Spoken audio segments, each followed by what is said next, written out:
战斗已经开始打响了啊！这是欧阳锋对阵罗超两个人的2番战啊。现在的欧阳锋已经是武林风的最高荣誉了，超级新人王的70，然后还是 FCC 的70。之所以称为小吸毒呢，是因为欧阳锋出拳的角度比较刁钻。这两个人风格截然不同。就是罗超相比较欧阳锋来讲的话，好像没有这个欧阳锋那么稳。对，罗超打的是游走点控，而且来自于胜利人和嘛，这个大量的泰教的训练呢，让他本人的进攻方式更多的倾向于，大多数是实拳，这个重击的进攻，不像欧阳锋有虚实的多。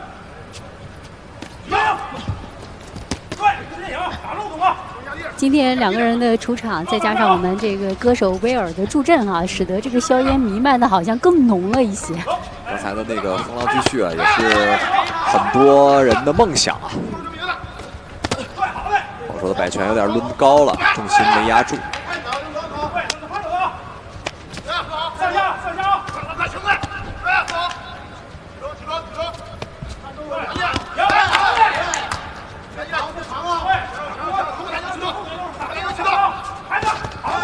我们看欧阳锋在看似呢是罗超在用脚步压制欧阳锋，实际上欧阳锋被命中的重拳并不多。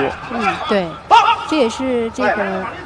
碰了一下哈，这个就是之前两个人交手的时候也是这样，可能有一些观众朋友会觉得说，哎，这个不是罗超蓝方一直在压嘛？但是就像严博老师刚刚讲解的那一点特别的好，就是说实际上你看到压制，但可是欧阳锋并没有被打中。我们自由搏击呢是有这样的一个权重的，最重要的是重击打在对手的身上，然后是有效打击，最后的权重才在主动性上。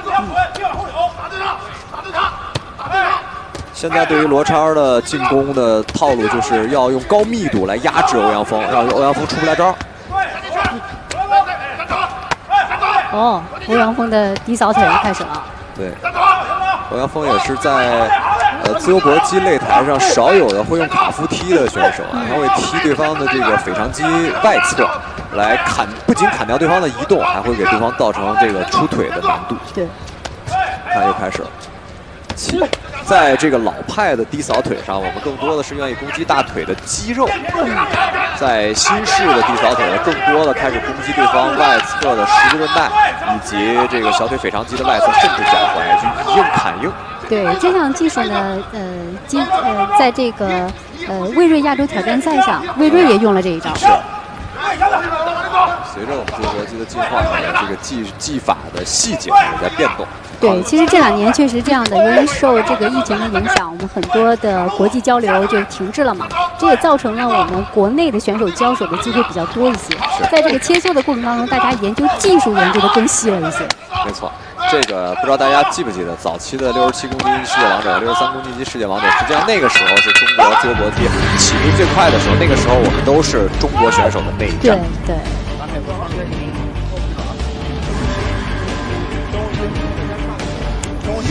其实我觉得2番战是比较难打的哈，就是彼此都特别的了解了，所以说你看第1回合两个人，严博老师感觉，其实俩人就是在摸两个人的进化的速度了。在上一场比赛，欧阳锋更多的是在内线里边切角度，在这场比赛，欧阳锋更多的是脚步下边去控距离。这个控了距离以后，对于罗超虽然出了比较多的进攻，但命中率并不高。如果拖到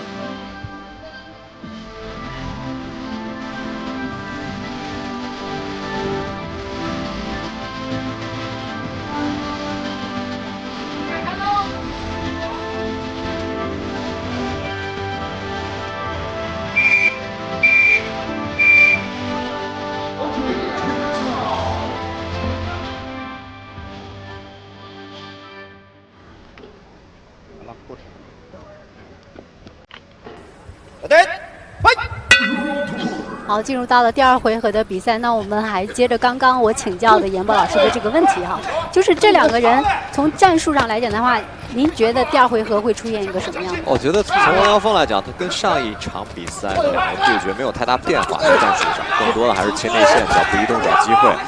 作为罗超来讲，这场比赛变化比较大。想用高密度的进攻来压制欧阳锋精确的角度，现在看起来成果还是不错的。至少欧阳锋目前的出拳和出腿的进攻和命中率都不是很高了。对，因为这个罗超节奏提起来了，节奏很快，相比较于第一回合。现在最大的问题就是罗超能把这种高密度像机关枪一样的打法能持续多久？啊，跳起来的超人拳的后手，打佛。 再打佛，哎，罗超小心自己的右侧。对，其实你看刚拼的那么厉害，罗超这个节奏压的那么紧那么快，对体能的消耗也是挺大的。是。接腿摔在比赛规则里是允许，但不会被计入比赛判定依据的。欧阳锋找到节奏了。对。 其实这就是欧阳锋厉害的地方，就是无论你对手给一个什么样的节奏，给他一点点时间，他都能够去赶快自己做出调整。是。如果罗超的体能具备3回合9分钟的压制能力，这个对于欧阳锋目前所碰见的选手类型是他最难以应对的。2次碰欧阳锋，3次，4次。 欧阳锋的后手反击拳，想把对方打开，没有成功。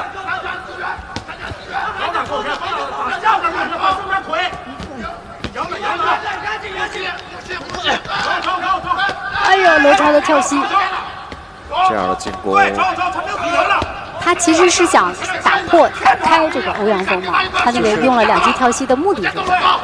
我觉得是想要破防守吧，但是对于跳起的动作来讲，两个人如果水平差距比较接近的话，还是少用。转身和腾空动作很容易看，由于体能断档，欧阳锋慢慢找到了罗超后手拳有下拉的这个习惯了。哇！随着比赛时间的临近，罗超的进攻已经变少了，欧阳锋也是要增加了。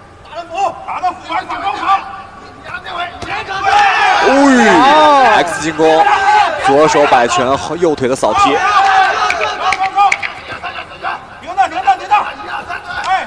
因为两个人很熟悉了，所以都在读对方的最后一下的那个应激值，就是出了2拳或者3拳之后的那个频率。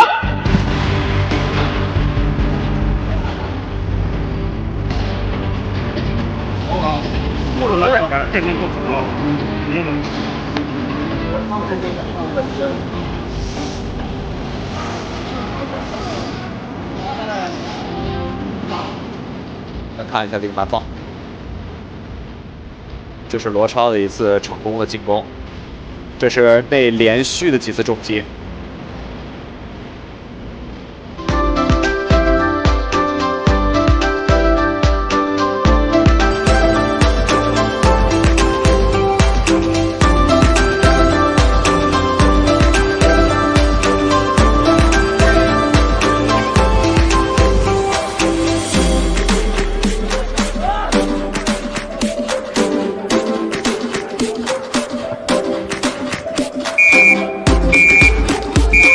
Okay, time's out. Second out.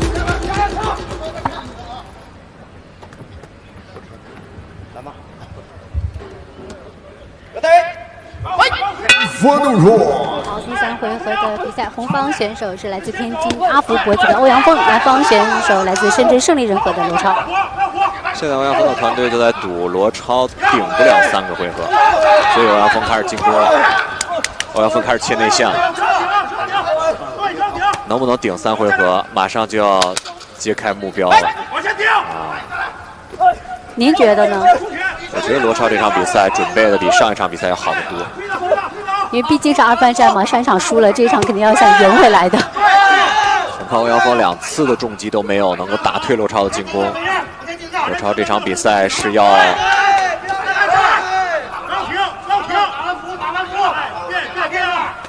漂亮变线踢。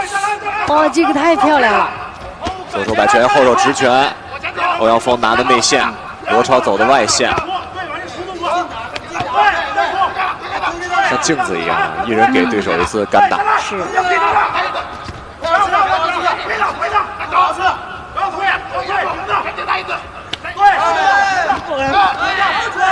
超体能下来了。对于自由搏击的选手来讲，能够扛3回合持续输出的人非常少。哎呦，漂亮！刚才罗超是用所谓的听劲儿，也就是这个下意识的反应躲开了这次高扫。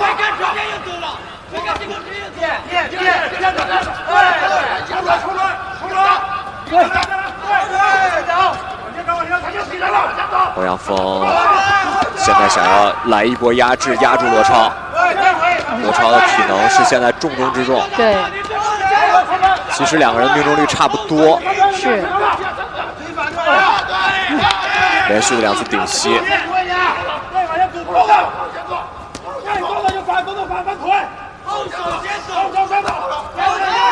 罗超没劲儿，没劲儿了。欧阳锋这个时候是创造优势的时候。对，看欧阳锋如何去发挥。哦。虽然倒地不会被判定出问题，但是对裁判的印象分是一个巨大的劣势。是。点膝。接下来看谁能够撑住那口气儿啊！中段。罗超明显没体能了。对。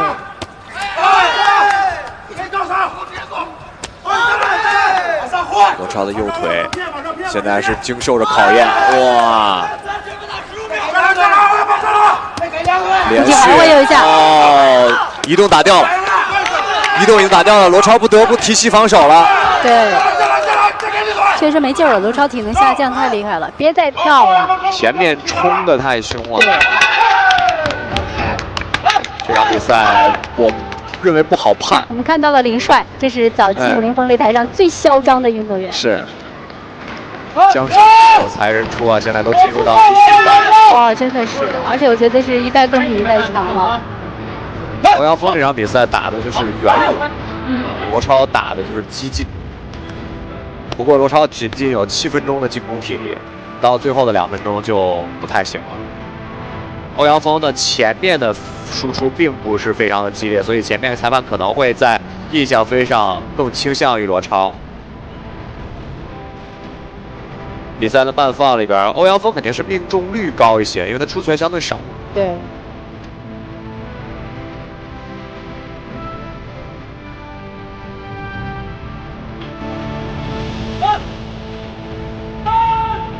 两个人在内线的把持上，还是欧阳锋更好一些。对。但是罗超的这种进攻的方式，然后输出的这个频率也是大家比较爱看的。对，这就叫不讲理。打拳不讲理，我就用这场比赛的最终结果。欧阳锋呢，刚刚拿到了挑战世界金腰带的这样一个挑战权。那其实罗超今年刚刚21岁，刚满21岁啊。罗超呢，在争夺世界金腰带挑战权的这个过程当中啊，也是擦肩而过。好，在今天这场比赛，2位真的是震到了我们现场以及电视间所有的朋友们。我们现在来关注比赛结果，1号裁判29比29，2号裁判29比28，3号裁判29比28，比赛结果红方胜。祝贺小吸毒欧阳锋！我们有请唐山文化旅游投资集团。